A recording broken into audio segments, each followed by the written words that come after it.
When they were young, the world seemed so much fun. It's on this day with backseat coaches.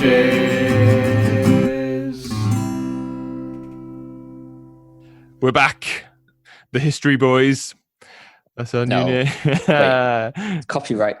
Oh yeah, that's a film. Oh, I have to come up with something different. What's Geography? Geography Boys? No, I don't want to be Geography Boys, just colouring in all the time.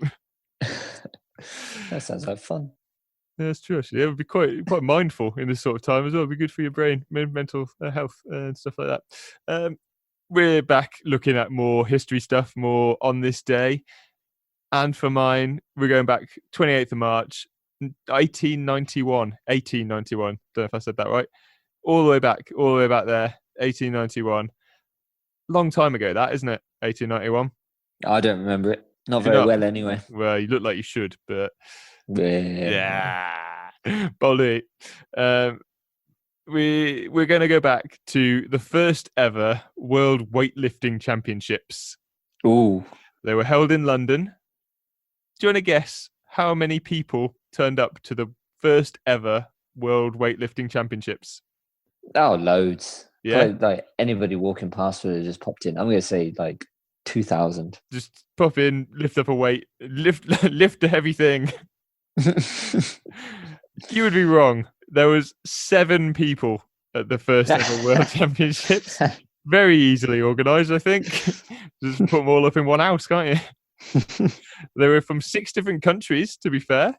So that's good. They're probably England, Ireland, Scotland, and really exotic, Jersey. So the world record, it was the first ever one. It was won by a guy called Edward Lawrence Levy. He was the reigning British champion, having won the first ever British championships. I'm sure there wasn't that many more people there at that one either, to be honest. No. He was a 39. Well, they're probably all the same people at the World Championships. Yeah. And so you just beat him again. Just beat him again and beat him again and beat him again. Like, I guess you would, when the sport's that small, if you are the best, and he definitely was, this guy, you would just be beating the same people over and over again, wouldn't you? Yeah. So he must have got a little bit bored because he didn't weightlift for much longer after this.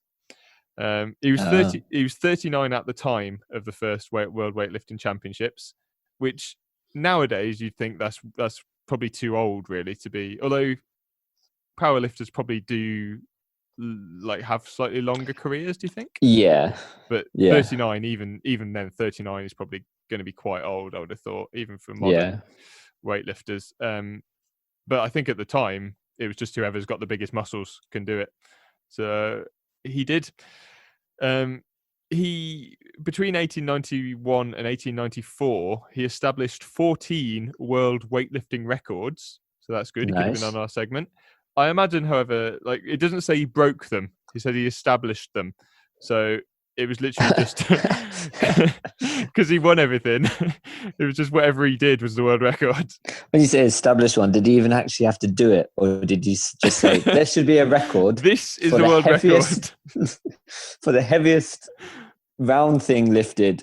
Oh, yeah, there should be. And the it heaviest, is established. And the heaviest square thing lifted. Oh, he went out of his way the one day and did triangles. It's a massive Toblerone. Oh, imagine They're that. Big. They are big. You get them in airports, don't you? Massive ones. So Edward was always going through airports, picking up big chocolates. And he was a founder of the Amateur Gymnastic Association for the Great Britain and Ireland.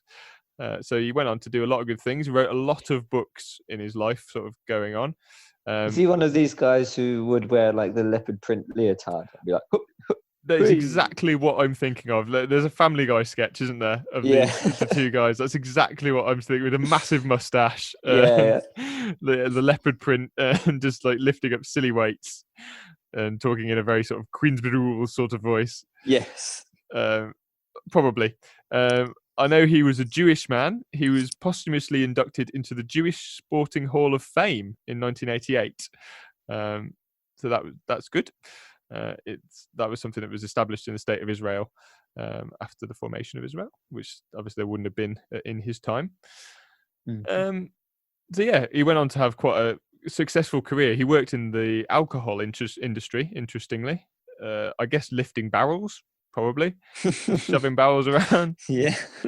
And had a long and fruitful life and died in his 80s sometime in the 1930s. So that was a nice story, wasn't it, about Edward Lawrence Levy? Yeah. You learn something new in isolation every day.